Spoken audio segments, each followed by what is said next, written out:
What is going on? Putting mom in a storage shed. Oh, that. I just got tired of taking care of her. I can't help it, okay? What? Are you kidding me? When I went to my mother-in-law's house to take her to the hot springs, we found her trembling in the storage shed in a pitiful state. I was speechless at my sister-in-law's inhumane actions and the appalling conditions she had subjected my mother-in-law to. Little did I know that divine retribution was about to befall my sister-in-law. I am a 46-year-old housewife, and my husband is also 46. We have a son who recently moved out to attend college in another state. I had expected him to attend a local university and live with us for a few more years, even after starting his career. However, children often leave the nest earlier than their parents anticipate. Unexpectedly, my husband and I found ourselves with more free time, just the two of us. How about we go on a spa vacation this long weekend? My husband suggested. Lately, he's been coming home early, likely due to recent changes in the work culture. He also seems to be going out for drinks a lot less. That sounds wonderful, I replied. Our first trip alone since our honeymoon, right? Not just vacations. I can't even remember the last time we went out to eat, just the two of us. It's been that long. Yeah, but how about inviting your mom this time? I suggested, surprising my husband. Although we're both in our 40s and still physically capable of taking care of my mother-in-law during the trip, we've declined her invitations multiple times since our son started grade school, often using parenting as an excuse. My husband had also been declining due to work commitments. Without opportunities like this, we might grow distant from her. After I explained my reasons, my husband agreed. My mother-in-law currently lives with my sister-in-law and her husband, so we decided to reach out to her. I thought it might be better handled between women, so I called my sister-in-law. Perfect timing, she said. We were about to go on a trip and didn't know what to do with mom. Luckily, I found someone who can take care of her. We were on speakerphone because my husband wanted to speak to his mother. When my sister-in-law made her self-centered comment, he was livid. Hey, what the hell do you mean by that? He demanded. Oh, would you look at the time?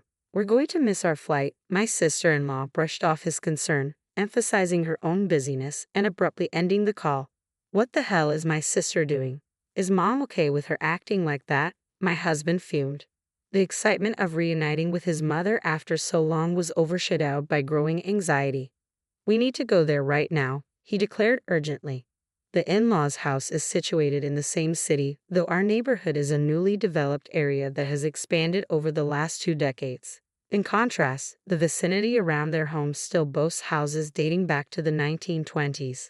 Although my sister-in-law and her husband moved in with my mother-in-law and renovated the house, it retains an old-world charm. After a 20-minute drive, we arrived at the in-laws' house. We could see the roof, but the front door was locked, and our attempts to call and knock went unanswered. I tried reaching Lisa to inquire about a spare key, but couldn't get through. Our anxiety grew as we frantically searched around the mailbox, under plant pots, and in other possible spots for a hidden key. Suddenly, out of the corner of my eye, I saw a figure. John was exploring nearby when he also noticed it. Could she be in here? He murmured, peering into the shed. Then he shouted in shock. I hurried over and found my mother-in-law wrapped in cardboard, shivering uncontrollably. Mom, I exclaimed. She was barely dressed, barefoot, with disheveled hair and a pale face. Her skin looked dry, and there was an unsettling odor. Her appearance was less concerning than her well-being. How long had she been left in this state? We need to warm her up quickly.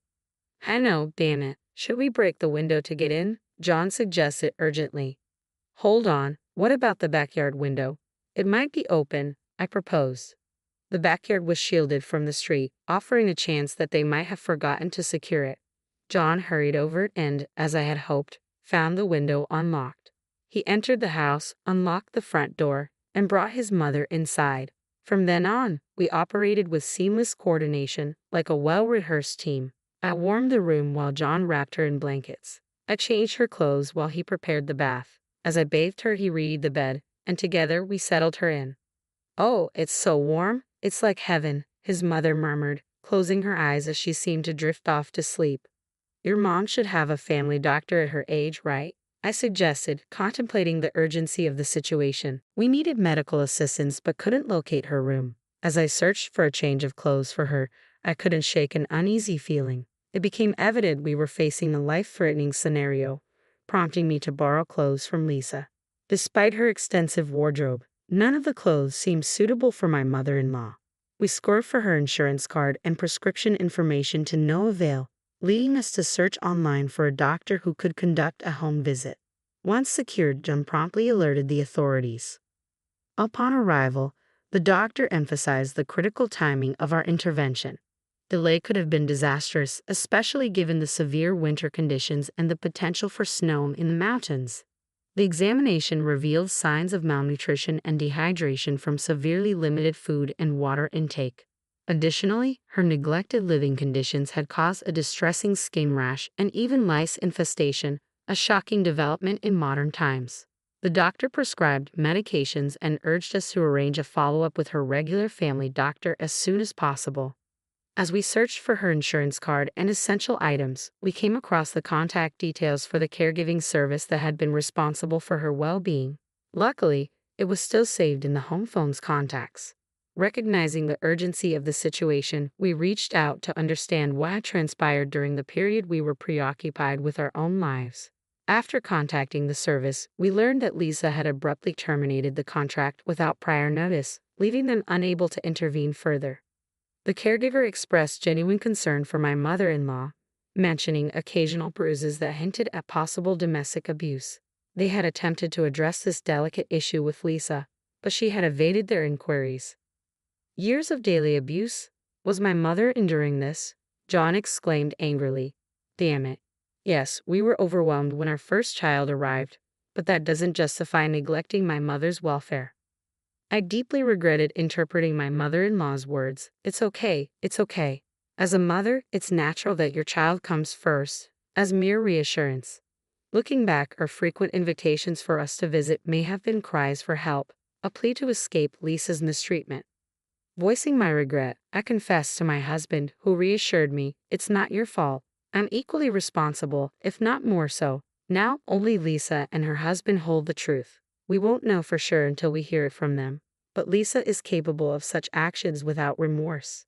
Anticipating potential disputes over what was said or omitted, we decided to record all our future phone conversations. Lisa reluctantly answered the phone, sounding annoyed to be interrupted during her vacation. However, when my husband raised his voice, she begrudgingly began to speak, her tone flat and detached. I listened intently to the conversation on speakerphone. My mother's forgetfulness was really starting to grate on my nerves. I got so frustrated and just gave her a little shove, but she happened to be standing at the top of the stairs. She tumbled down like a sack of potatoes. I couldn't believe what I was hearing. Lisa was referring to her own mother as a sack of potatoes, and her tone suggested she found it somewhat amusing. Then she couldn't get up on her own. I knew it was serious, but I was just so tired of dealing with everything, so I decided to put her in the shed. Lisa continued casually. You know how you store things you don't need or can't use in the shed? It's like that, she added, laughing. It was clear that Lisa was treating her own mother like an object, dismissing her as useless despite the fact that she had given birth to her and raised her. The selfishness of her attitude made me feel physically ill. The caregiver doesn't know about this, so it's fine. Just make sure nothing unnecessary happens, okay? It dawned on me then that Lisa understood the severity of the situation after she pushed her mother down the stairs, which led her to abruptly cancel the caregiving services. She spoke callously, saying things like, as long as she has water, she'll be fine for a week, and if she starts wandering around, we can just tie her up. It was horrifying and utterly unbearable to hear. Oh, and you guys should cooperate too. If things keep going like this, she's going to die from weakness. If she does pass peacefully, I'm considering sharing some of the inheritance with you guys. Not a bad deal, right? Lisa's tone conveyed a chilling belief in her flawless plan, punctuated by an unsettling laugh. Her proposal defied all reason and veered into madness. Listening to Lisa, I felt a deep unease as though she herself were a dangerous weapon. Fear gripped me and I couldn't stop shaking. Meanwhile, my husband handled the situation calmly, allowing Lisa to explain without immediate objection, merely nodding along. He ambiguously responded to her plea for cooperation, neither fully accepting nor rejecting it. His strategy was to lower her defenses and encourage her to return home. Unbeknownst to Lisa, the police we had alerted had already arrived at her location and were monitoring our phone conversations. They instructed us to extract as much information as possible from her and to prevent her from escaping by feigning agreement with her plans.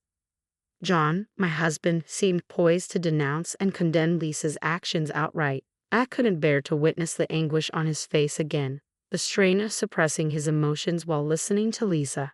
I fervently hoped we would soon emerge from this sorrowful ordeal.